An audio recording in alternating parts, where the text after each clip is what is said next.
Imam Syafi'i punya kitab Kitab di situ disebutkan sifat sholat Nabi sesuai dengan cara Nabi yang diriwayatkan Imam Syafi'i. Ini karena apa ya? Saya udah susah sekarang untuk nulis. Karena baru duduk jalan lagi, udah nggak sempet. Mungkin sekarang tugasnya ngomong dulu, ya. Kan nggak semua orang senang baca, senangnya hasil jadi, benar ya? Pilih baca apa dengan ceramah, tuh kan, benar ya? Tapi insya Allah ini sudah 70% sifat sholat Nabi yang diriwayatkan Imam Syafi'i. Karena orang biasanya sifat sholat Nabi Albani.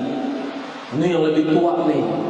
Ya, semuanya diambil dari kitab hadis riwayatnya Imam Syafi'i langsung. Biar gak antum pertentangkan cara sholat kita ini dengan cara sholat sifat sholat Albani.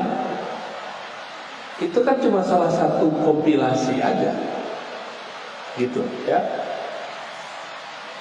Jadi Imam Syafi'i periwayat hadis ya, periwayat hadis. Kalau kurang percaya buka kitab Bulughul Maram. Di sini ada kajian kitab Bulughul Maram, harus ada. Ya. Itu kitab ditulis oleh Imam ahli hadis bermazhab Syafi'i, Ibnu Hajar Al-Asqalani. Cuma sering dipakai oleh orang anti mazhab.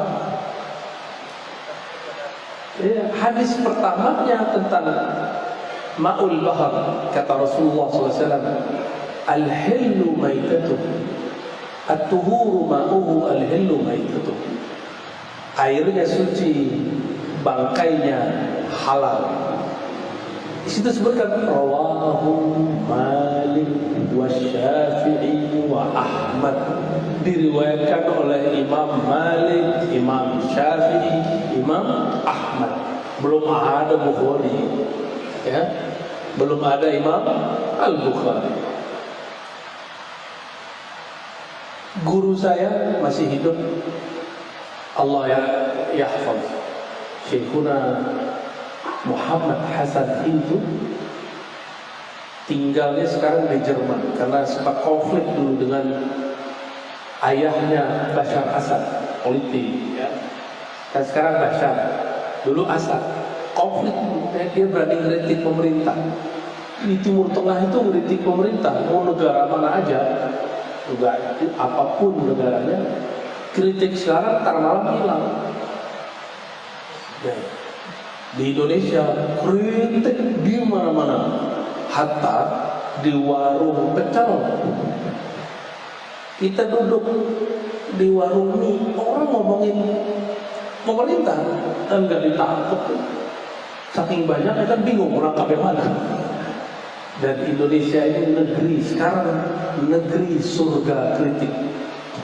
Beruntung jadi orang Indonesia ya. Jadi netizen yang paling aktif sedunia itu Indonesia. Benar. Makanya orang Korea, orang Jepang senang dubbing atau ngambil tokoh atau dia nyanyi lagu Indonesia. Karena mereka tuh bikin. Kalau orang Indonesia senang melihat Korea, langsung tuh viewernya banyak. Ya, apa namanya? Saya sampai sekarang nggak benar-benar nyebutnya subscriber, gitu ya. Baik. Kalau orang bertanya, kalau tasawuf dalilnya mana? Gitu ya. Emang Nabi bertasawuf? Coba saya tanya Bapak Ibu, bertasawuf pengen sholat khusyuk kan? Ya, dalil sholat khusyuk itu Surat Al-Baqarah 45-46. Dan ada pernyataan di Quran di surat Al-Mu'minun, qad aflahal mu'minun alladzina hum fi salatihim khashi'un. Sungguh beruntung orang beriman. Siapakah mereka? yang di dalam sholatnya mereka khusyuk. Inilah tasawuf. Antum kalau nggak belajar tasawuf, kusut sholatnya. Mau ustadz sekalipun nggak bertasawuf, kusut.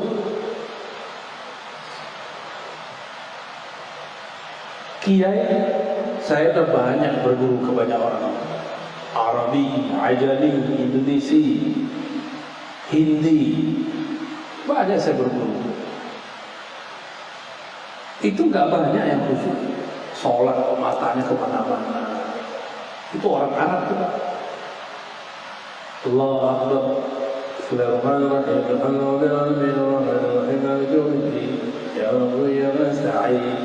Mata itu kemana-mana. Kalau nggak sibuk sama ini.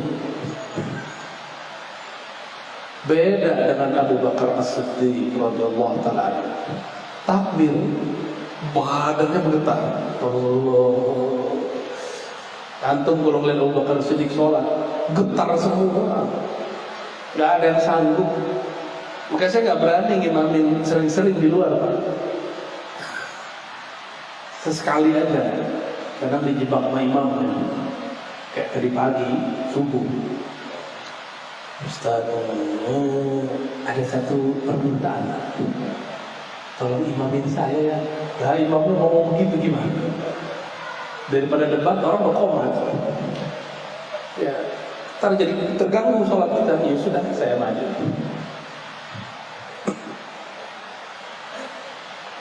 Saya punya guru namanya Syekh Qasim. Kakek guru ya. Guru saya punya guru namanya Syekh Qasim. Syekh Qasim ini pernah diminta ngimamin sholat Jumat. Dia orang kalau zikir lupa sama dunia, Pak. Kalau udah zikir. Kalau kita kan zikir malah ingat dunia. Bener ya? Sama kita, Pak. Itu beliau Syekh Qasim. Dia thariqahnya Naqsyabandiyah, orang alim, ngerti qiraat. Salat karena khatib nggak ada, yang tugas nggak ada, beliau yang khatib, beliau jadi imam. Takbirlah, Allah, nggak ada akbar, hilang, Allah, hilang deh tangannya. Tapi masih hidup, kelihatannya mati suri. Kan orang bingung, nungguin, ada 10 menit nungguin. Bubar aja ke selanjutnya. Bubar selanjutnya, orang pada bingung, guru kenapa ini? Itu pernah terjadi. Maka besok ketika dia sadar, jadi dia kalau disebut nama Allah, hilang pikirannya. Dia sibuk asik. Ada orang begitu ya. Ketika esok hari, bahkan beliau nggak berani lagi kalau datang awal, kalau datang pasti nyari sujud. Itu sejarahnya kenapa guru-guru saya yang ahli-ahli zikir setiap kali Jumatan itu nggak mau di sini dulu, pasti di sujud. Kalau nggak di belakang itu nyamar jadi orang lain. Khawatir disuruh jadi imam. Ada orang begitu, Pak. Jadi kalau orang nanya, mana dalam tasawuf? Tasawuf itu salah satu benefitnya mendapatkan sholat khusyuk. Maka sholat khusyuk itu ada di surat Al-Baqarah ayat 45-46, ada di surat Al-Mu'minun surat 23 ayat 2. Allazina fi salatihim khashi'un. Tasawuf itu mengurangi orang dari senda gurau. Wallazina hum 'anil lagwi mu'ridun. Itu tasawuf semua. Ya.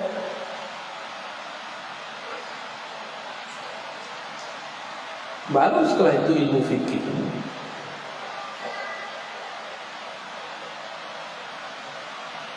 Jadi orang nanya lagi, ini kan pertanyaan-pertanyaan orang. Mana dalilnya zikir Allah Bapak hafal kulhu nggak? Hafal kulhu? Ayo dibaca dong. Bismillahirrahmanirrahim. Qul huwallahu ahad. Qul, katakan hai Muhammad, huwa, dialah Allah. Inilah dalil zikir huwa Allah, huwa Allah, huwa Allah. Kan perintah. Katakan hai Muhammad, huwa Allah. Oleh ahli tafsir, huwa itu ditafsir. Huwa itu bisa ditafsir satu jilid, Pak. Lafaz Allah, Masya Allah, semua nama ada di situ. Ada di alif, lam, ha. Alif itu dijelaskan rahasia alif. Gak ada toh yang sia-sia. Yang kalimat paling sempurna itu cuma lafaz Allah. Kalau Ar-Rahman, coba Bapak buang Rahman, rohnya dibuang. Ha mim nun. Apa artinya? Latif, lamnya buang. Tif. Apa lagi? Wadud, wawunya dibuang. Dud. Kan nggak seru, Pak. Nggak jelas. Tapi kalau lafaz ini Allah, alif, itu kesempurnaan nama, keesaan nama.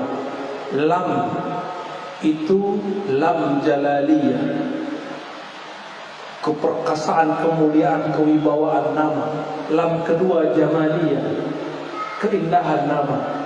Kalau kita buang alifnya lillah, buang alifnya lahu, itu lam ada maknanya sendiri. Apa beda lillah dengan lahu? Ada.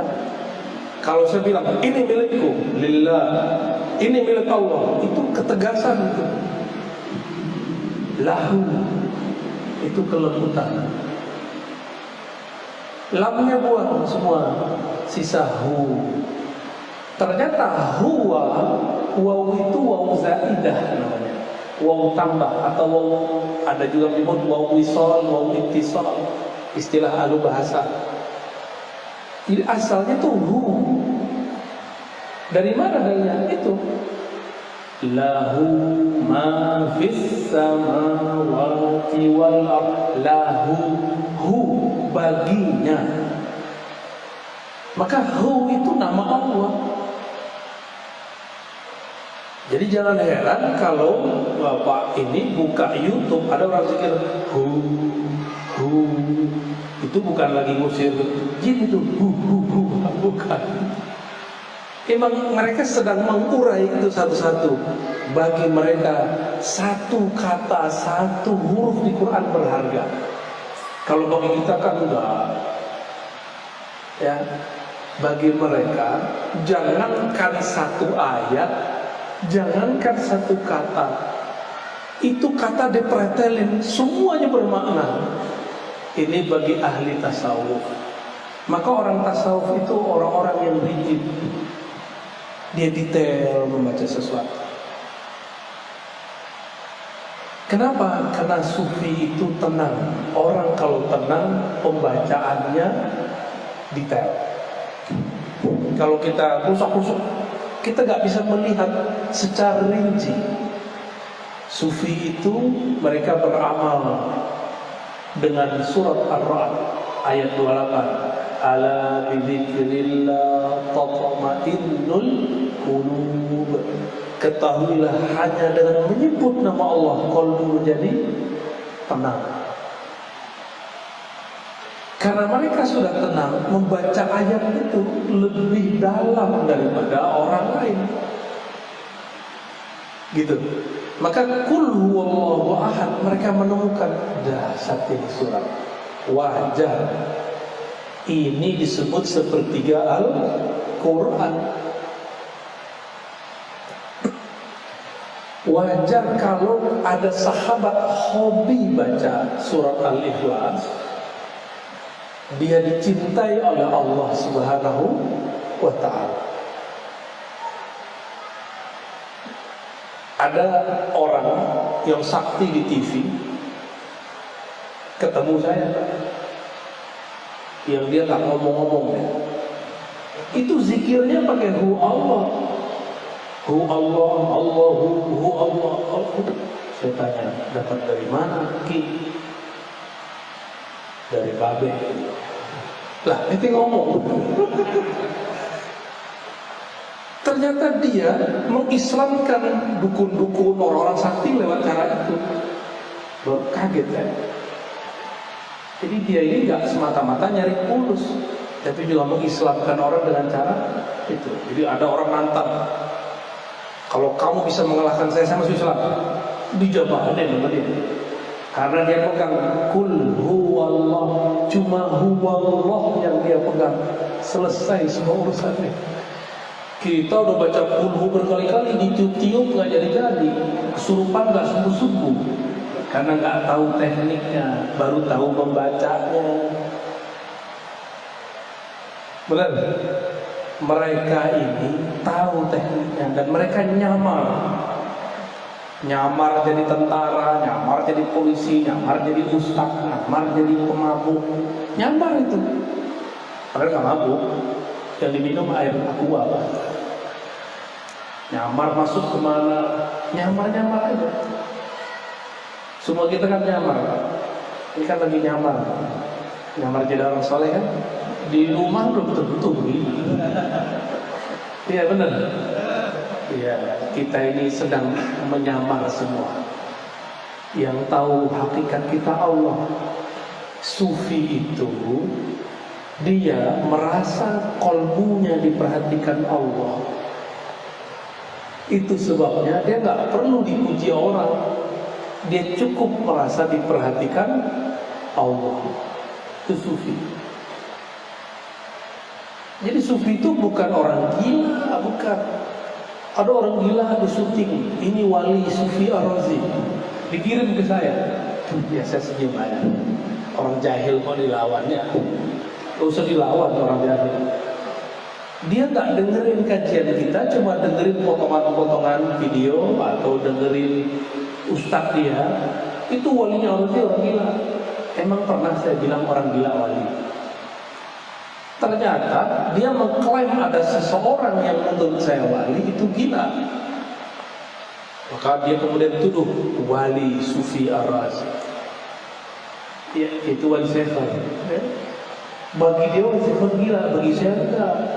Bagi saya beliau itu tabib, wali tabib. Wali yang apa yang dikasih dia jadi obat. Dulu kan saya anti begituan, Pak, nggak percaya. Kualatnya, kualat bener. Dulu ini suara serak terus, sakit. Tiba-tiba jam 3 malam, habis selesai pengajian hikam di Tangerang Selatan, beliau datang pakai mobil muridnya, mobil Pajero, keren sekali, zoom. Banyak orang salaman. Saya salim mah. Itu sekali itu doang saya ketemu beliau. Salim. Terus tiba-tiba dia ambil itu silih. Nggak jelas. Itu ngomong apa sih nggak ngerti. Yang ngerti cuma yang di samping dia itu kawan sahabat saya namanya Razi juga, Habib Razi. Suaranya bagus. Sejak saat itu nggak pernah lagi diserap. Terus serat antah pakai silih selesai. Ar-Razi yang kata orang sekolah sampai S3, yang ngasih obat seratnya orang yang ente sebut gila, yang gila ente apa dia? Hah? Jadi orang-orang ini ketipu oleh penampilan orang-orang tertentu. Jadi bagi dia kalau dia nyoret-nyoret itu gila. Gak begitu ya. Berarti yang nyoret-nyoret tembok gila semua dong. Baik. Jadi sufi itu apa? Tasawuf itu apa? Nah, kita harus punya perbandingan. Fikih, akidah, tasawuf, hadis, tafsir. Ilmu hadis ya. Ilmu hadis itu ilmu mengetahui sumber riwayat, kualitasnya dan statusnya, diterima atau tidak suatu riwayat. Jadi tujuan belajar ilmu hadis apa? Supaya mengetahui ini riwayat diterima atau tidak. Ilmu fikih, ilmu mengetahui cara, ilmu mengetahui kesahihan dan ketidaksahihan suatu amalan, sah atau batal. Ilmu akidah, ilmu mengetahui sifat Allah yang wajib, yang mustahil, yang jaiz. Lalu tasawuf apa? Ilmu tasawuf, ilmu juga ilmu sama kayak tadi, untuk mengenal Allah, mengenal cara beribadah kepada Allah, agar mengetahui ibadah diterima atau tidak. Kalau ilmu hadis saja bisa ada ilmu diterima atau tidak, kenapa ibadah ini bisa diterima atau tidak? Enggak bisa dipelajari, bisa dipelajari. Sholat kita tadi nggak ada yang diterima, Pak. Serius? Nggak ada yang naik tadi. Percaya maksudnya? Nggak ada yang naik tadi. Semuanya kacau, pikirannya kemana-mana, termasuk saya. Biasanya sholat itu kita fokus semua. Ini kok sholat nggak fokus? Ini ada apa ini? Ada yang salah kali niat kita datang ke sini atau enggak, saya nggak tahu. Sama nggak? Pikirannya banyak tadi. Banyak pikir tuh, ya kan? Saya nggak tahu alam gaib, tapi itu yang datang ke dalam batin saya. Nggak ada yang terima. Makanya wajib, bukan sunnah, istighfar pada sholat. Secara fikih sunnah, tapi secara ilmu hakikat wajib. Itulah tasawuf. Sholat kita nggak pantas diterima. Ya nggak pantas. Sholat kayak gitu mau diterima. Terus gimana mau jadi qad aflahal mu'minun? Ya. Maka perlu ada latihan khusyuk. Latihan khusyuk. Sholat itu tujuannya apa? Surat Thaha, aqimis salata lidzikri. Surat Thaha ayat 14.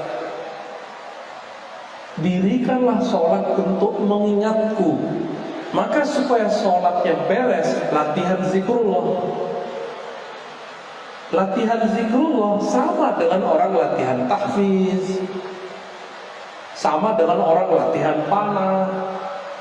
Sebelum memanahnya bagus, maka panahnya berkali-kali. Orang kalau mau bentuk tubuh yang bagus, dia latihan ngangkat berat. Ada angkanya nggak? Bid'ah gak tuh? Rasulullah gak pernah ngajarin. Mana? Kan di hadis cuma dikatakan memanah. Caranya kan gak diajarkan. Antum memanah dengan cara begini kan bid'ah itu. Gak ada di zaman Rasul perintah-perintah begitu. Kita kerjain. Untuk apa kita buat metodologi? Untuk mencapai tujuan. Maka kita berlatih untuk mencapai tujuan. Itulah sebabnya kenapa di dalam tasawuf yang dilatihkan zikrullah. Zikir sekian, zikir sekian. Tapi ada tasawuf yang murni. Tadi tasawuf amali namanya, tasawuf amal, tasawuf wirid. Ada tasawuf murni, itu tasawuf yang isinya ma'rifatullah, ngaji tentang Allah. Bapak kalau wirid 1000 itu terasa lama. Tapi dari tadi habis maghrib sampai sekarang kita ngaji, gak terasa ya? Maka thariqat ma'rifatullah, thariqat mengkaji tentang siapa yang disebut dalam zikir, itu kadang lebih seru daripada zikir. Kita senang sama seseorang, ketemu orang yang kenal sama orang itu, nanya-nanya, tahu-tahu udah 2 jam. Coba kalau kita sebut-sebut namanya siapa Pak? Yang Bapak senang siapa? Siti Rahma, Betty, jadi bete Pak. Zikir itu cuma latihan mengingat-ingat. Tapi kalau thariqat ma'rifatullah itu mengenal siapa yang disebut, siapa yang disembah. Khusyuk itu akan muncul kalau kita kenal siapa yang kita sembah, bukan hanya sekedar banyak menyebut namanya. Maka khusyuk ini dibagi dua, ada khusyuk qalbiyah, ada khusyuk ruhiyah. Ini di batin. Kalau di alam zahir ada dua, khusyuk akal, khusyuk jasad, nafsiyah. Khusyuk akal ngerti yang dibaca. Ngerti nggak tadi dibaca apa? Gak kan?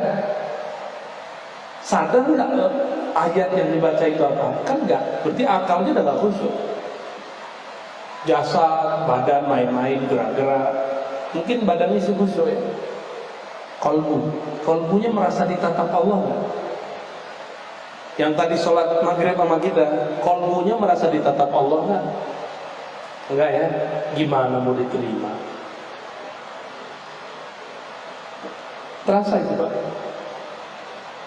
Jika ada di satu masjid orang kolbunya merasa ditatap oleh Allah, itu nyebar rasanya kepada orang lain. Minimal samping kiri kanan nyebar itu. Minimal kita ikut terbawa syahdunya. Kecuali kolbu kita sudah ternodai dengan noda-noda maksiat, noda-noda kelalaian yang panjang, atau kita syak kepada Allah.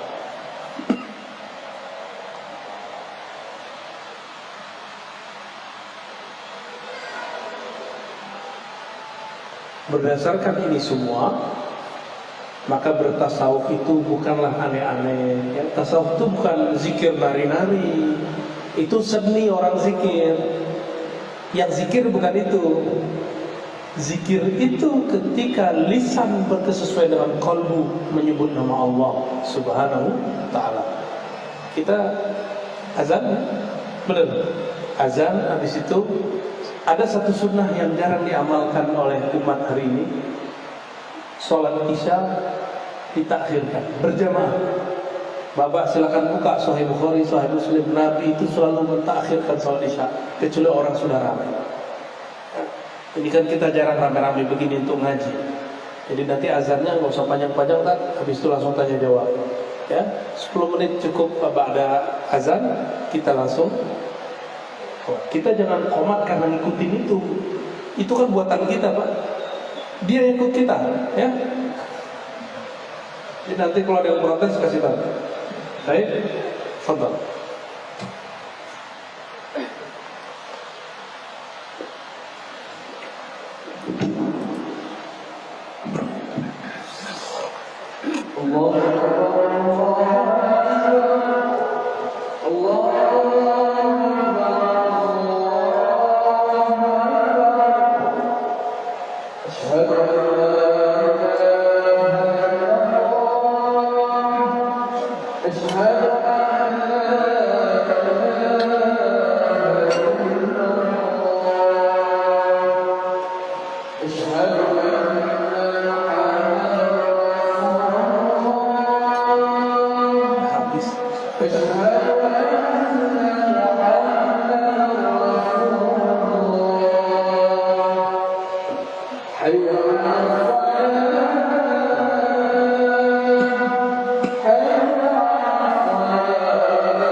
Baik, tanya jawabnya langsung ke kertas.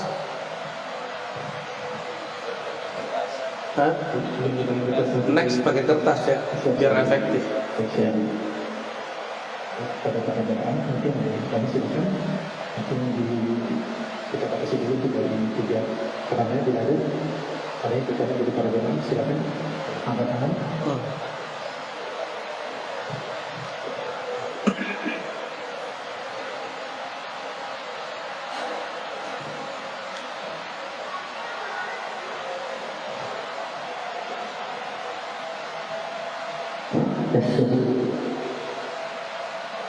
Bismillahirrahmanirrahim. Assalamualaikum warahmatullahi wabarakatuh. Mohon izin Buya mau menyampaikan pertanyaan 2 hal. Pertama, saya Jelani dari Jatisapura Bekasi. Alhamdulillah dengan ridha Allah dengan kawan-kawan dari Bekasi juga bisa hadir di tempat ini. Alhamdulillah. Buya mohon maaf, pertanyaan pertama ini berkaitan dengan bab roh, gitu ya. Saya 2 orang anak saya sudah meninggal, masih belum balik. Pertanyaannya adalah apakah seorang anak yang belum balik bisa mengenal orang tua? Baik. Kedua, Buya, mungkin ini bukan pertanyaan tapi mohon ridho dari kelasnya Buya untuk mengijazahkan teknik pikir kalau terserah saya salah satu pengikut Buya di YouTube. Torekot YouTube ya. Nah, pada waktu itu ada acara Buya dengan tidak salah Kiai Haji Muhammad Mudan. Tidak salah kemudian Buya menampilkan dan zikir kalbu, kemudian Al-Fakir menulis, kemudian mengikuti, namun belum berani untuk mengamalkan. Atau ikut nangis. Ada rasa yang beda, gitu ya. Terasa bergetar, namun tapi belum berani untuk mengamalkan karena belum ada izin dari Buya. Jangankan antum, aneh dikirimin orang nangis lagi. Dikirimin orang foto video istighfar nangis lagi. Mungkin itu Buya dengan Assalamualaikum warahmatullahi wabarakatuh. Itu bukan saya itu, karena saya nggak begitu orangnya. Jadi ketika saya begitu, namanya isyarat. Jadi orang itu kalau belajar tasawuf ada 2 hal yang terjadi padanya. Pertama disebut makom, yang kedua disebut hal. Makom itu pencapaian rohani, hal itu rasa yang diberi. Itu saya lagi hal namanya. Ya. Ternyata hal itu bisa terekam dalam kekuatan kata-kata. Benar ya? Dalam kata-kata bisa terekam. Dan itu bukan saya, karena kalau saya nggak begitu. Nantilah kalau antum beruntung, jika halnya datang, kita talqin semua. Sekarang rajin-rajin dulu zikir ya Hayyu ya Qayyum 40 ba'da sholat. Ba'da sholat ya Hayyu itu pembuka otak, pembuka qalbu. Kalau ibarat orang mau bertani, dia gemburkan dulu tanahnya, baru dia tancapkan biji. Gitu ya. Yang pertama tadi tentang apakah ruh anak yang belum balik wafat dia kenal ayahnya. Ruh itu ketika meninggal dia kan sudah masuk ke dalam jasad, ya. Maka secara bin jasad, binnya itu tetap ke ayahnya, dan itu dijamin masuk surga semua. Nanti kalau antum tergadai ke neraka, mereka nanti yang minta-minta kepada Allah, ya Allah kami bisa masuk surga kan karena bapakku, karena ibuku. Kalau 2, waduh enak tuh ya, enak tuh. Jangan berharap anaknya kecil dibunuh-bunuh Pak, jangan salah paham ya.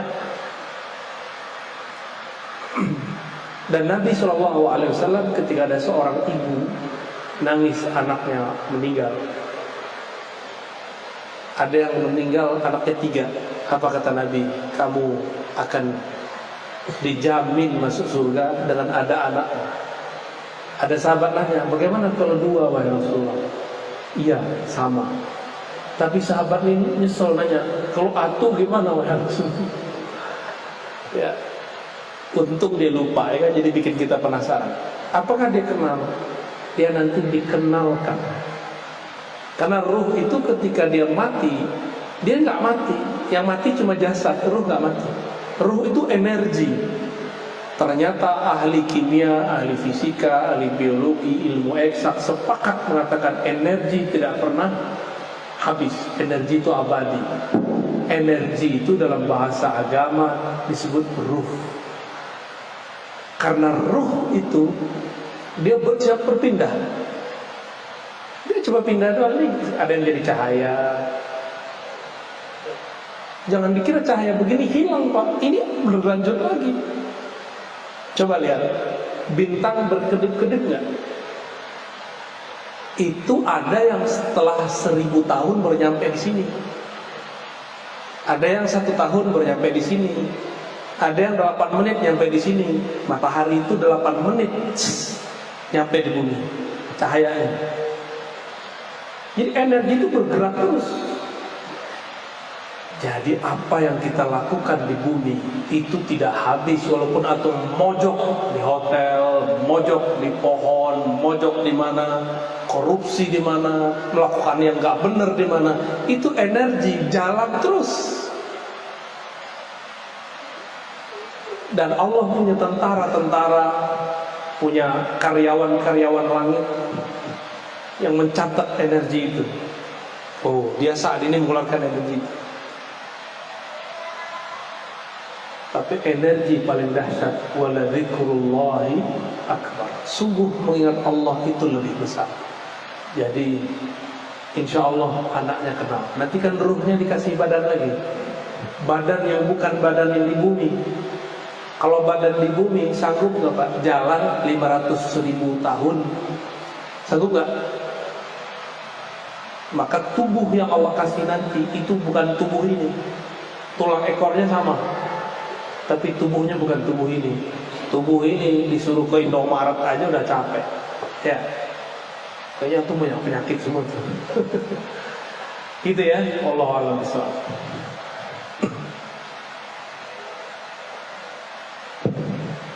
Bismillahirrahmanirrahim. Assalamualaikum warahmatullahi wabarakatuh. Assalamualaikum.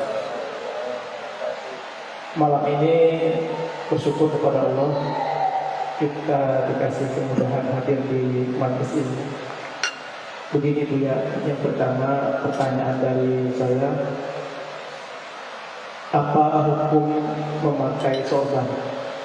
Karena kalau kita melihat sangat banyak versi, mungkin nanti bisa lebih jelas lagi dari Abu ya. Yang pertama, yang kedua, kita ketahui juga aliran tasawuf begitu banyak. Kira-kira menurut Abu ya, mana tasawuf yang memang sangat mudah buat kita amalkan? Karena biar bagaimanapun kita sangat butuh kepada tasawuf ini. Itu saja. Terima kasih. Assalamualaikum warahmatullahi wabarakatuh. Assalamualaikum. Hukum pakai sorban. Sorban itu juga banyak modelnya. Dulu waktu Ibnu Abbas ketemu dengan seorang tabi'in, dia pakai sorban, bukan sorban Mekah. Saat di Mekah dimarahin beliau. Ilbas di bahasa ahli Mekah, pakai pakaian orang Mekah. Ditegur oleh Ibnu Abbas karena berpakaian yang bukan pakaian yang majmuk, dianggap dengan libas syuhrah, pakaian syuhrah atau pakaian syuhrah, pengen nonjol, pengen beda. Coba aja Pak, orang nggak ada pakai sorban, Bapak pakai sorban sendiri, itu aneh loh rasanya. Walaupun Qurannya nggak benar disuruh jadi imam, tapi boleh nggak ya? Boleh. Cuma kalau guru saya, kayak Ali Mustafa Yakub, itu 9 tahun di Saudi, mengharamkan pakai serban di negeri yang tidak berserban. Sebagaimana beliau mengharamkan pakai kopiah hitam di negeri yang orangnya pakai serban semua, gitu. Jadi beliau bukan mengharamkan serbannya, tapi tradisinya. Karena al-urf, tradisi itu bagian dari hukum. Namun sekarang pakaian itu bukan hanya tradisi, tapi seremonial. Untuk seremonial agama, orang sudah terbiasa melihat, terutama habib pakai serban, ustadz pakai serban, benar nggak? Saya cuma punya 2 atau 3 guru yang istiqomah berserban. Makanya yang saya sering pakai kopiah biasa, songkok hitam. Ya, apakah ini bid'ah? Enggak. Yang sunnah itu menutup kepala, itu yang sunnah. Apa caranya? Itu berpulang kepada kita. Ya, itu berpulang kepada kita semua. Jadi tidak wajib, juga tidak diharamkan. Nah, ada bab yang lain, bab tasawuf. Dalam bab tasawuf ada namanya mahabbah. Kalau sudah cinta, maka kita ingin meniru yang kita cintai. Nabi Muhammad SAW setiap hari kalau keluar rumah pakai sorban ya, pakai sorban. Dan sorbannya bukan satu warna, bukan hanya putih, kadang merah, kadang hitam. Kalau belum hitam, biasanya pakai yang runcing. Tapi kita kan enggak, sorbannya karena nggak tahu serban itu apa. Serban itu ada budayanya. Ahli Mekah beda dengan Taif, Taif beda dengan orang Yaman. Habibna Umar itu beda dengan Al Habib Adli. Beda cara serban. Bahkan beliau dengan abangnya sendiri Allah yarham beda cara serban. Ya. Tapi kalau pakai kopiah songkok gimana, Pak? Sama aja ya. Ini pilihan, bukan berarti ini nggak sunnah. Biasa aja ya. Imam Izzuddin bin Abi Salam satu-satunya imam di zamannya nggak mau pakai serban. Dia pakai kupluk aja. Orang serbannya di zaman itu tebal segede ban Vespa. Dia enggak, dia beda sendiri. Tapi semua ulama berserban, cium tangan dia. Ya, Imam Izzuddin bin Abdis Salam disebut Sultanul Ulama. Bahkan sultan cium tangan dia. Oke, jadi terserah antum mau pakai serban itu boleh. Misalnya seremonial maulid atau ada kedatangan zuriat Rasul, silakan. Bab cinta. Ini bab cinta ini bukan wilayah fikih. Ini wilayah tasawuf. Kalau fikih yang tadi di depan saya bahas uruf tradisi. Orang Arab mengatakan al-imamah tajul Arab. Bukan hadis ya. Serban itu mahkota Arab. Kalau kita orang Indonesia apa mahkotanya? Songkok hitam. At-taqiyah as-sauda tajul apa? Tajul Nusantara, tajul Indonesia, wa Malaysia. Wa ya. Mana tarekat yang paling bagus? Tidak ada tarekat yang paling bagus atau paling buruk. Tarekat itu metode. Yang penting orang yang jalanin metode. Kurikulumnya sama, yang beda kepala sekolah dan gurunya. Sama-sama rumah makan Padang, resto, tapi beda kokinya, beda rasa gak? Beda, bener. Kok bisa beda? Karena beda tangannya, bumbunya sama. Ini saya buat rendang, bahannya sama. Antum buat rendang, beda gak rasanya? Beda. Yang gak enak punya saya, karena gak pernah buat rendang. Ya, bahan sama, di tangan yang berbeda, beda hasilnya. Qurannya sama, tapi yang bacanya beda, hasil beda. Itulah hakikat orang bermursyid bertarekat. Sama-sama Naqsyabandi, sama-sama Qadiriyah Naqsyabandiyah, sama-sama Syadziliyah, sama. Tapi ketika ini yang memasak zikirnya, mengolahnya, hasilnya berbeda. Dan kita nggak boleh hasad, nggak boleh iri. Itu yang Allah berikan kepada kita. Bapak Ibu yang berkata Allah, ada lagi apa cukup? Satu lagi ya, satu lagi.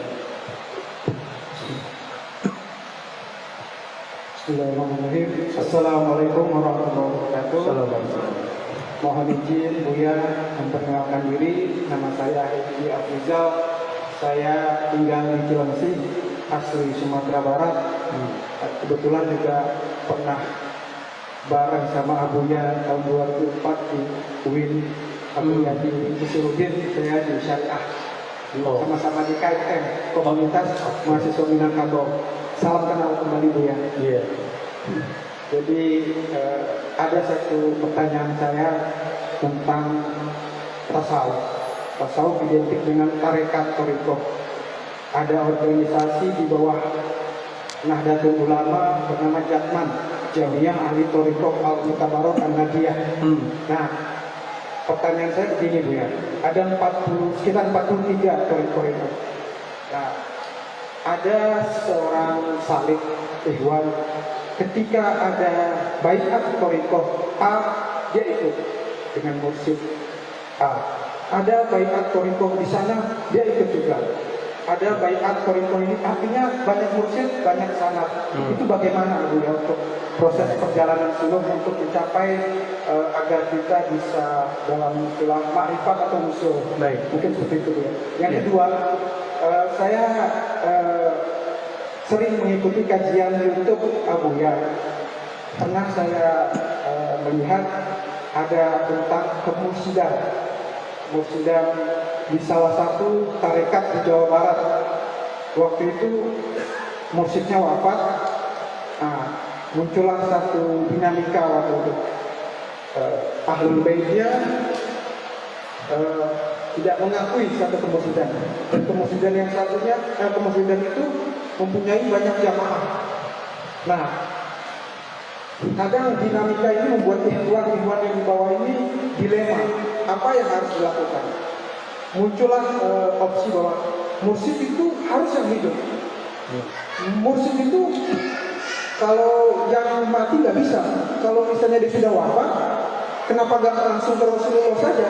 Nah, mungkin di situ karena waktu itu saya lihat YouTube-nya itu sepotong, jadi saya kurang memahami dari beliau. Mungkin itu saja, mohon maaf. Allahumma fiqillah Wassalamualaikum warahmatullahi wabarakatuh. Salam. Ini orang Padang tapi nggak Muhammadiyah, bertarekat.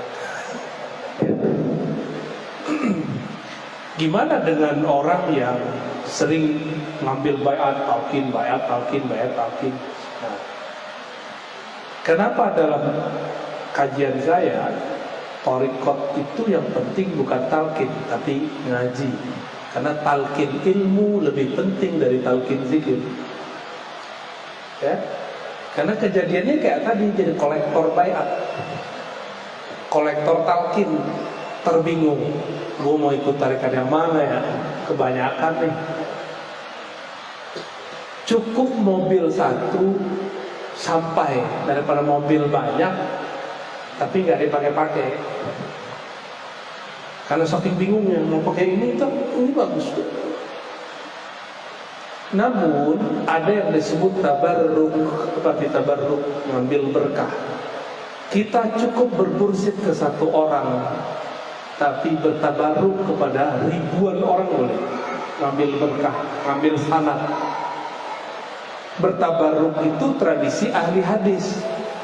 Karena sufi ini banyak yang ahli hadis, mereka selesai ngaji kepada seorang mursyid, dia minta izin untuk tabarruk muter. Tapi amalannya yang dia jalani satu orang mursyid. Silakan berbaiat 1000 kali, tapi mursyid cukup satu aja. Setelah mursyid, misalnya kita sudah selesai di kurikulum mursyid, boleh nggak ganti mursyid? Ganti mursyid nggak boleh, tambah mursyid boleh, upgrade mursyid boleh. Kalau ganti mursyid, antum su'ul adab, kurang ajar namanya. Tapi menambah mursyid boleh. Mursyid kan pembimbing, yang sempurna kan cuma Rasulullah. Maka di luar Rasulullah, mursyid tidak ada yang sempurna. Maka mursyid gak boleh larang muridnya. Kalau muridnya sudah cukup pemahamannya, jangan ditahan. Guru nanti jadi hijab. Jadi kebanyakan murid gak usul-usul, tidak sampai kepada hadirat Allah, kan ditahan sama gurunya. Harus dilepas kepada guru yang lain. Siapa tahu nanti beda thariqah, beda mursyid, beda lagi akhwal dan makomnya. Ya, jadi saya mengimbau para praktisi tarekat, para mursyid, wakil talqin, jangan menghijab murid. Jadilah yang membuka jalan untuk murid. Tapi kalau ada nih, ini baru, kita bilang tunggu dulu, taruh waktunya, saya kasih tahu, kamu akan saya lepas. Nah, itu hak seorang mursyid. Sama kayak masuk sekolah, kan ada dari kelas 1 sampai kelas 6, kelas 1 sampai 3, kelas 1 sampai kelas 3, kan begitu. Selesai dulu kelas 3, baru itu pindah. Kalau enggak, di sini dia pindah kelas 2, belum naik kelas pindah lagi. Nggak naik kelas Pak, udah 1000 kali nggak naik kelas, di situ aja. Inilah nasib kolektor talqin tapi nggak punya mursyid. Ya, guru-guru itu pencemburu. Serius wallahi, guru-guru itu pencemburu. Apalagi kalau nafsiyahnya belum selesai, dibakar sedikit dia nanti serang mursyid yang lain. Seperti ustadz-ustadz menyerang ustadz-ustadz yang lain. Padahal sama-sama ahli sunnah, sama-sama berjuang, cuma karena beda politik serang-serang. Ya. Terus apa tadi yang terakhir?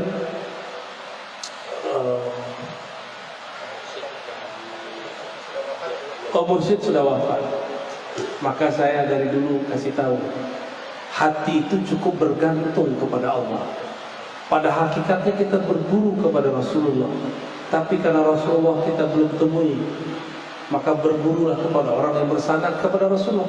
Tapi ingat, jangan kultuskan guru, jangan bergantung harapan banyak kepada guru. Karena guru itu milik Allah, ajalnya sudah ada. Kalau tiba-tiba sang guru dipanggil Allah, gamang kita. Maka di Quran disebutkan, bertawakallah, tawakkalu 'alal hayyil ladzi la yamut. Kalau engkau mau bertawakal, berserah nasibmu, jiwamu, berserahlah kepada yang maha hidup, tidak pernah mati. Guru mursyid mati, Imam Syafi'i aja mati, Bukhari aja mati, Syaikhul Qadir aja meninggal, Nabi Muhammad pun wafat. Yang tidak mati hanya Allah. Jadi berguru itu adalah adab kita mengambil ilmu kepada Allah. Kalau guru wafat, kita perlu carilah guru baru. Tapi kalau antum sudah istiqomah dengan amalan, sudah punya pola hidup disiplin, guru meninggal, tidak perlu cari mursyid lagi. Kecuali ketemu mursyid yang bermakrifat, makrifat yang melebihi zikir-zikir. Orang bermakrifat itu ibarat bulan purnama. Jika dia terbit, maka mursyid-mursyid yang lain akan hilang. Ya, jadi nggak boleh fanatis. Kalau orang fanatis, nanti Imam Mahdi keluar, ente nggak percaya. Jangan fanatis dengan siapapun, hatta mursyid yang sakti. Ya, nanti keluar Imam Mahdi, kita nggak percaya Imam Mahdinya mursyid dia. Nggak begitu. Ya. Nggak ada mursyid mengajarkan begitu. Kira-kira itu kita jam 8. Semoga bermanfaat. Ya, alhamdulillah kita dapat 2 sunnah. Sunnah ta'lim, sunnah mengundur sedikit sholat isya berjamaah. Ini sunnah yang sudah jarang diamalkan orang di zaman ini. Semoga Allah meridhoi kita yang hadir. Wassalamualaikum warahmatullahi wabarakatuh. Ya Karim ya Azim, ya Allah yang maha mendengar seruan kami, sampaikanlah salam kami kepada baginda Nabi Muhammad sallallahu alaihi wasallam. Allahumma salli wa sallim wa barik ala sayyidina Muhammad. Allahumma ya Ghaffar ya Ghafur, ighfir lana dzunubana. Ya Allah yang maha pengampun, dosa kami banyak. Dosa mata kami banyak, dosa telinga kami banyak, dosa lisan kami banyak, dosa tangan kaki kami, kemaluan kami, perut kami, lisan kami tidak terhitung ya Allah. Namun rahmat dan ampunan-Mu lebih luas ya Allah. Maka leburkanlah semua dosa kami dalam ampunan dan rahmat-Mu ya Allah. Ya Allah, salat kami tidak pantas diangkat kepada Engkau. Haji, zakat, umrah, semua zikir kami pun belum pantas disebut sebagai amalan yang ikhlas kepada Engkau. Maka ya Allah, kami tidak pantas masuk surga dengan amal kami. Fa'aghriqna wa aghnidna bi rahmatik. namun karena rahmat-Mu Engkau mengatakan kami akan masuk surga juga ya Allah. Dengan ini ya Rabb ya Rahman ya Rahim, birahmatika farhamna wa birahmatika fa'adkhilna al-jannah. Ya Allah yang Rahman, yang Maha Rahim, yang Maha memiliki rahmat kepada alam semesta. Dengan rahmat Engkau yang luas itu ya Allah, izinkan kami bertemu Rasul-Mu di dalam surga. Izinkan kami memandang kepada Engkau di dalam surga. Ya Allah, ya Muqallibal Qulub, wahai yang membolak-balik hati kami. Hati kami ya Allah, pagi ini, siang ini, malam ini mungkin menjadi orang soleh, tapi esok pagi belum tentu menjadi orang soleh. Karena Engkaulah yang maha tidak berubah, kami selalu berubah-ubah. Maka jadikan kalbu kami berubah kepada kebaikan ya Allah. Jika kami mengalami goncangan kami mendekatkan kepada Engkau ya Allah. Allahumma wafiqna wa ahlana lidhul. Allah wafiqna wa ahlana li ta'atik. Ya Allah, dekatkan kami, beri ilham kami, bisikkan ke dalam jiwa kami agar selalu mendekatkan diri kepada Engkau. Rabbana atina fid dunya hasanah wa fil akhirati hasanah wa qina adzabannar. Ya Allah yang memiliki kebahagiaan di langit di bumi, di dunia di akhirat, mohon berikan kami bahagia di dunia, bahagia di akhirat. Wassallallahu ala sayyidina Muhammad walhamdulillahi rabbil alamin. Mohon maaf salah kurangnya. Assalamualaikum warahmatullahi wabarakatuh.